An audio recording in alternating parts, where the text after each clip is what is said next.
पर राम सिंह सांखला जी भी हमारे साथ जुड़ गए हैं, फाउंडर हैं एआई पॉलिटिक्स के। राम सिंह जी, बहुत स्वागत है आपका।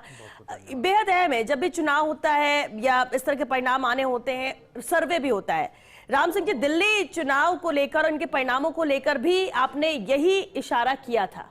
क्या कहेंगे इन परिणामों पर, आज जब हर किसी की नजर इसी पर थी और एग्जिट पोल को नकारने वाले भी अब इसे सही मान रहे हैं क्योंकि परिणाम वही आए। मैं बात करता हूँ 5 तारीख के शाम का, इसी स्टूडियो के अंदर हमने अपना एग्जिट पोल दिया था और एग्जिट पोल में हमने ये कहा कि यहाँ पर भारतीय जनता पार्टी प्रचंड बहुमत से सरकार बनाएगी।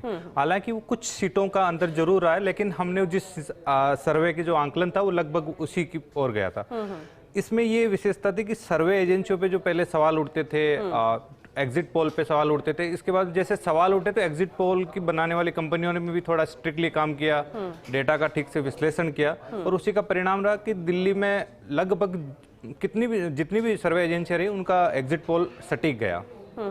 यानी आप ये कह सकते हैं कि एग्जिट पोल्स पर, इन सर्वे पर एक बार फिर से वापस विश्वास कायम हो रहा है, क्योंकि बीच में कई परिणाम इतने उलटफेर हुए, एग्जिट पोल के इतर आए, जिसके बाद से कहीं ना कहीं एक स्थिति ऐसी बन गई थी कि एग्जिट पोल तो ऐसे ही होते, उस पर भरोसा नहीं किया जा सकता। आपको लगता है कि अब वो विश्वास वापस लौट रहा है?